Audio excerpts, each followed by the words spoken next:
রমাদান মাসের মধ্যে একটা রাত আছে, যে রাতের নাম হচ্ছে লাইলাতুল কদর। আমি আশা করি আপনারা সবাই এই সূরাটা জানেন। বা'দা আউযু বিল্লাহি মিনাশ শাইতানির রাজীম, ইন্না আনজালনাহু ফি লাইলাতুল কদর। নিশ্চয়ই আমি কোরআনকে নাজিল করেছি লাইলাতুল কদরে, ভাগ্য রজনীতে। ওয়ামা আদরাকা মা লাইলাতুল কদর, হে নবী মুহাম্মদ সাল্লাল্লাহু আলাইহি ওয়াসাল্লাম, আপনি কি জানেন লাইলাতুল কদর কি জিনিস? লাইলাতুল কদরি খায়রুম মিন আলফি শাহর, লাইলাতুল কদর হচ্ছে হাজার মাসের চাইতে উত্তম। এখানে গাণিতিকভাবে ব্যাখ্যা করতে যাবেন না, 1000 মাস সমান সমান কত বছর হয়, ব্যাপারটা এমন নয়। এখানে আধিক্য বোঝানো হয়েছে। হাজার হাজার মাস ইবাদত করলে যে নেকি হয়, এক রাত ইবাদত করলে সে নেকি হয়ে যাবে ইনশাআল্লাহ। এই রাতে কি হয়? স্পেশাল তানাজ্জালুল মালাইকাতু ওয়ার রূহ। এই মাসে আল্লাহর পক্ষ থেকে আল্লাহর ফেরেশতারা নেমে আসেন। কোথায় নেমে আসেন? পৃথিবীতে। তাদের সর্দার হিসেবে থাকেন জিবরাইল আলাইহিস সালাম। তানাজ্জালুল মালাইকাতু ওয়ার রূহু ফিহা বিইذনি রাব্বিহিম, আল্লাহর রবের আদেশে তারা এই কাজটা করেন। মিন কুল্লি আমর, প্রত্যেকটা বিষয়ের ফয়সালা হয় এই রাতে।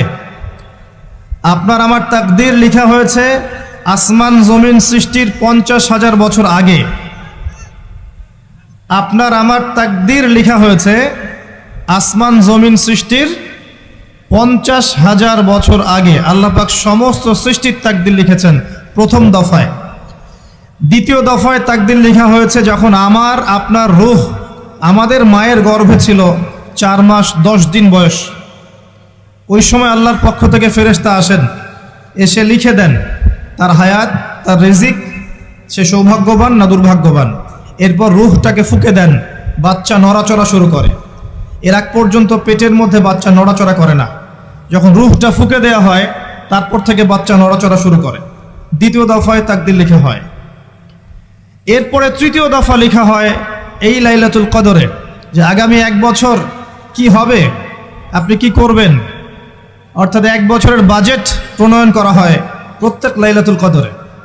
তানাজ্জালুল মালাইকাতু ওয়ার রূহ ফিহা বিইذনি রাব্বিহিম মিন কুল্লি আমর। এই রাতের আরেকটা বৈশিষ্ট্য হচ্ছে সালামুন হিয়া হাত্তা মাতলাইল ফজর, ফজর পর্যন্ত এই রাতে শান্তি শান্তি শান্তি শান্তি প্রশান্তি বজায় থাকে। এই রাতে আপনি যে দোয়া করবেন, যে কোনো দোয়াই করবেন, যদি আপনার রিজিকটা হালাল হয় ইনশাল্লাহ কবুল হয়ে যাবে, যে কোনো দোয়া। এই রাতে যারা ইবাদত করে দাঁড়িয়ে দাঁড়িয়ে, তাদের চতুর্দিকে ফেরেশতারা সমবেত হন, তাদের দোয়ায় তারা শরীক হন, তাদের জন্য দোয়া করতে থাকেন। ঠিক তখনই দেখবেন মুমিন বান্দার চোখ দিয়ে টপ টপ করে পানি পড়া শুরু হয়েছে। আপনি ফিল করতে পারবেন যে আপনার দোয়া আল্লাহ কবুল করছেন। এই রাতের ইবাদতকে 1000 মাস দিয়ে গুণ করলেও কখনো সমান হবে না। একটা রাত ইবাদত করলে আপনি হাজার হাজার মাসের নেকি পাচ্ছেন। এই সুযোগটাকে ছেড়ে দেওয়া যায়? কবে এই রাত স্পেসিফিকলি বলা যাবে না, 27 তারিখেই স্পেসিফিকলি বলা যাবে না যে 21-এর রাতেই, 23-এর রাতেই বা 25-এর রাতেই, নির্দিষ্ট করে বলার কোনো সুযোগ নাই। নবী সাল্লাল্লাহু আলাইহি ওয়াসাল্লাম লাইলাতুল কদর পেয়েছেন এবং ওই রাতে বৃষ্টি হচ্ছিল। তিনি সেজদা করছেন, তার কপালের মধ্যে মসজিদে নববীর যে মাটি আছে এই মাটির কাদা লেগেছিল। তখন কিন্তু মসজিদ টাইলস ফিটিং ছিল না, মাটির মসজিদ থেকে নবী সাল্লাল্লাহু আলাইহি ওয়াসাল্লাম বিশ্ব পরিচালনা করেছেন। আর আমাদের এখন তাজমহলের মতো মসজিদ, হেদায়েতের কোনো হও নাই এখানে। এটা আখিরুজ্জামানের সাইন, মসজিদগুলো হবে চাকচিক্যময়, হেদায়েত শূন্য। হাদিস একদম স্পষ্ট আছে, মসজিদ হবে চাকচিক্যময় কিন্তু হেদায়েত শূন্য। ইভেন দেখবেন নামাজ পড়ছে মুসল্লি, পাশে হই হুল্লা করছে। দিনের কথা আলোচনা হলে বা নামাজ পড়লে, কেউ কোরআন তেলাওয়াত করলে আদবের সাথে যে পাশে শোরগোল করতে হয় না, এটাও এখন বুঝাতে হয়। বুঝাতে গিয়ে যদি আপনি এই আয়াত তেলাওয়াত করেন, লাহুম কুলুবুন লা ইয়াফকাহুনা বিহা, কিছু মানুষকে আল্লাহ পাক কলব দিয়েছেন, বোঝে না। ওয়া লাহুম আযানুন লা ইয়াসমাউনা বিহা, কিছু মানুষকে আল্লাহ পাক কান দিয়েছেন, শোনে না। ওয়ালাহুম আ'ইউনুন লা ইউবসিরুনা বিহা, কিছু মানুষকে আল্লাহ পাক চোখ দিয়েছেন দেখে না। উলাইকা কাল আনআম, এরা আনআমের মতো। বাল হুম আদাল, বরং তার চাইতেও নিকৃষ্ট। তখন কিছু মানুষের ইগোতে লেগে যায়। আচরণ কিন্তু এমনই। কোরআন যেখানে তেলাওয়াত করা হচ্ছে, নবীর হাদিসের কথা বলা হচ্ছে, সেখানে উঁচু স্বরে কথা বলা জায়েজ নেই। নামাজ পড়ছে একজন ব্যক্তি, সে আল্লাহর সাথে সরাসরি কথা বলছে, তার পাশে কথা বলা জায়েজ নেই। এমনকি নামাজরত ব্যক্তির পাশে কোরআন তেলাওয়াত করাও জায়েজ নেই। আমি কথা কি বুঝতে পারছেন? একজন ব্যক্তি নামাজে দাঁড়িয়েছে, আল্লাহর সাথে কথা বলছে, পাশে আপনি কোরআন তেলাওয়াত করতে পারবেন না জোরে জোরে। মনে মনে করতে হবে, করতে চাইলে মনে মনে করতে হবে। অনেক সময় মসজিদের ভিতরে দেখবেন নামাজ পড়া হচ্ছে, শোরগোল করছে। নবী সাল্লাল্লাহু আলাইহি ওয়াসাল্লাম বলেছিলেন, আখিরুজ জামানে, তিরমিজিতে আছে হাদিসটা, আখিরুজ জামানে ইসলামের নামটুকু থাকবে, ইসলামের প্রকৃত বিষয়গুলো থাকবে না। কোরআনের মাসহাফ থাকবে, যে মাসহাফ, কোরআনের মাসহাফটা থাকবে, এর শিক্ষাগুলো থাকবে না। মসজিদগুলো হবে চাকচিক্যময়, কিন্তু মসজিদ হবে হেদায়েত শূন্য। আর চতুর্থ লাইনটা আরো ভয়ঙ্কর। 4 নম্বর লাইনে গিয়ে নবীজি বলেছেন সাল্লাল্লাহু আলাইহি ওয়াসাল্লাম, আসমানের নিচে জমিনের উপরে আল্লাহর সবচেয়ে নিকৃষ্ট সৃষ্টি হবেন এক শ্রেণীর আলেম, যাদের থেকে ফিতনা ছড়াবে এবং তাদের দিকেই ফিতনা ফিরে আসবে। তিরমিজির মধ্যে হাদিসটা আছে, যে কোনো আলেমকে জিজ্ঞাসা করে এটা কোন শ্রেণীর আলেম, এটা বোঝার জন্য আপনার পিএইচডি করার দরকার নাই। যারা দিনকে দুনিয়ার বিনিময়ে বিক্রি করেছে, তারাই সেই শ্রেণীর আলেম। যারা সত্য কথা বলতে ভয় পেয়েছে, তারাই সেই শ্রেণীর আলেম। যারা সত্যকে মিথ্যার সাথে মিশ্রিত করেছে, তারাই সেই শ্রেণীর আলেম। এবং যারা ইসলামের নামে উম্মাকে শতদা বিভক্ত করে দিয়েছে, এরাই সেই শ্রেণীর আলেম। নবী করিম সাল্লাল্লাহু আলাইহি ওয়াসাল্লাম বলেছেন, লাইলাতুল কদর আমি পেয়েছি, কপালে কাদামাটি ছিল, বৃষ্টি হচ্ছিল, তার মানে ওই রাতে বৃষ্টি হতে পারে, ওই রাতে বৃষ্টি হতে পারে। লাইলাতুল কদরের আলামত, রাতের বেলা বৃষ্টি হতে পারে। বৃষ্টি হয়েছে, তিনি নামাজ পড়েছেন, কপালের মধ্যে কাদা লেগেছিল, তিনি বের হয়েছেন, সাহাবীদেরকে বলবেন কোন রাতটা লাইলাতুল কদর, আজকের রাতটা লাইলাতুল কদর, এটা বলতে বের হয়েছেন। বের হয়ে দেখছেন দুজন মুসলিম আপোষে ঝগড়া করছে। লিসেন টু মি, দুজন মুসলিম আপোষে ঝগড়া করছে। আমরা বলি না যে মুসলিমদের মাঝে ইখতিলাফগুলো রহমত, আমরা বলি না? দুজন মুসলিম আপোষে ঝগড়া করছে।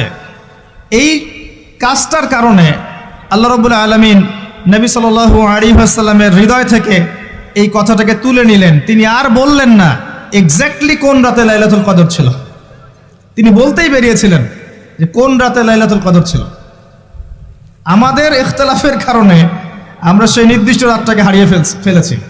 তবে এর মধ্যেই খায়ের আছে, এর মধ্যেই কল্যাণ আছে। আরবিতে একটা প্রবাদ আছে, কুল্লু শার ইউজাদু ফিহিল খায়র, প্রত্যেকটা অকল্যাণের পিছনেই কোনো না কোনো কল্যাণ আছে। নির্দিষ্ট করে বলে দিলে আমরা বাকি রাতগুলো জাগতাম না।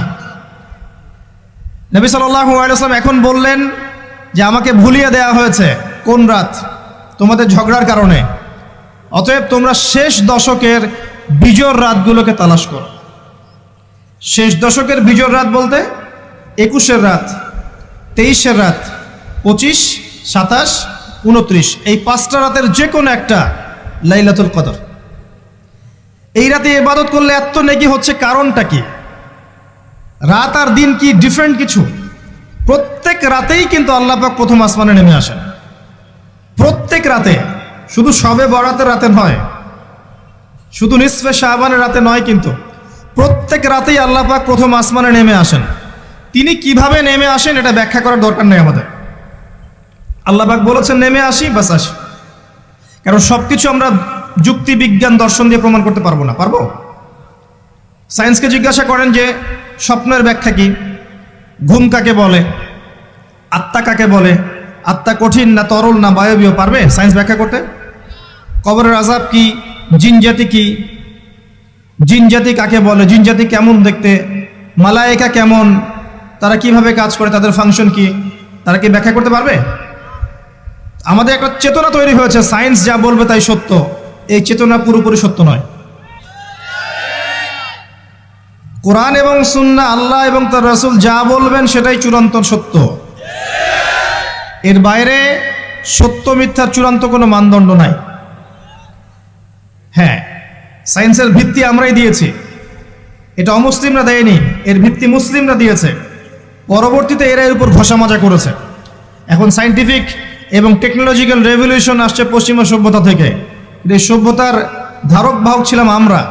সভ্যতা এদের দ্বারা শুরু হয়নি, সভ্যতা নবীদের দ্বারা শুরু হয়েছে। তো সবকিছু সায়েন্স দিয়ে ব্যাখ্যা করা যাবে এমন নয়, কারণ সায়েন্সের সীমাবদ্ধতা আছে, আল্লাহর জ্ঞানের কোনো সীমাবদ্ধতা নাই। তো আল্লাহ নেমে আসেন, ব্যাস নেমে আসেন।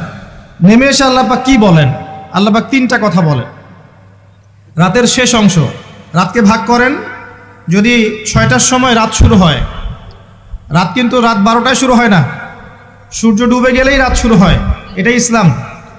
এখন 6টা থেকে আপনি এই 5টা পর্যন্ত সময়টাকে 3 ভাগে ভাগ করেন। শেষের অংশ ধরে নেন যে 1টা থেকে 5টা, কথার কথা আমি এস্টিমেট করলাম। এই সময়টুকুতে আল্লাহ রাব্বুল আলামিন কাছে নেমে আসেন প্রথম আসমানে, অর্থাৎ তার রহমত নিকটবর্তী হয় এবং তিনি আহ্বান করতে থাকেন 3টা জিনিস। 1, কে আছো আমার কাছে কিছু চাইবে, যা চাইবে আমি তাই দিব। 2, কে আছো আমার কাছে ক্ষমা চাইবে, আমি তোমাকে মাফ করে দেব। 3, কে আছো আমাকে ডাকবে, আমি তোমার ডাকে সাড়া দেব। মানে এই সময় আপনি যা চাইবেন ইনশাআল্লাহ, আপনার আকীদায় যদি শিরক না থাকে, আমলে যদি বেদাত না থাকে এবং আপনার রিজিক যদি হালাল হয়, ইনশাআল্লাহ তাআলা আপনার দোয়া কবুল করা হবে। আল্লাহ পাক প্রত্যেক রাতেই নেমে আসেন। তাহলে লাইলাতুল কদরকে এত স্পেসিফিকলি ইম্পর্টেন্স দেওয়ার কারণ কি? একটাই কারণ, মনে রাখবেন, লাইলাতুল কদরকে মর্যাদামণ্ডিত করার এবং রমাদান মাসকে শ্রেষ্ঠ মাস মর্যাদামণ্ডিত করার একটা কারণ, only one reason behind it, সেটা হচ্ছে এই মাসে এবং এই রাতে আল কোরআন নাজিল হয়েছে। কথা কি বুঝতে পারছেন?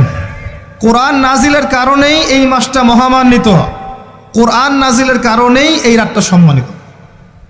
ইন্না আনজালনাহু ফি লাইলাতুল কদর। আসুন সামনে যাই। নবী করিম সাল্লাল্লাহু আলাইহি ওয়াসাল্লাম যখন এই জাহেলি যুগে বাস করছেন, এই লাইলাতুল কদরে রমাদান মাসে আল্লাহ পাক কোরআন নাজিল করলেন। কি জন্য নাজিল করলেন? কারণ এই সমাজটাকে পরিবর্তন করার জন্যে, সমাজের জাহিলিয়াতগুলোকে দূর করার জন্যে নবী করিম সাল্লাল্লাহু আলাইহি ওয়াসাল্লাম প্রচণ্ড ফিকির করতেন।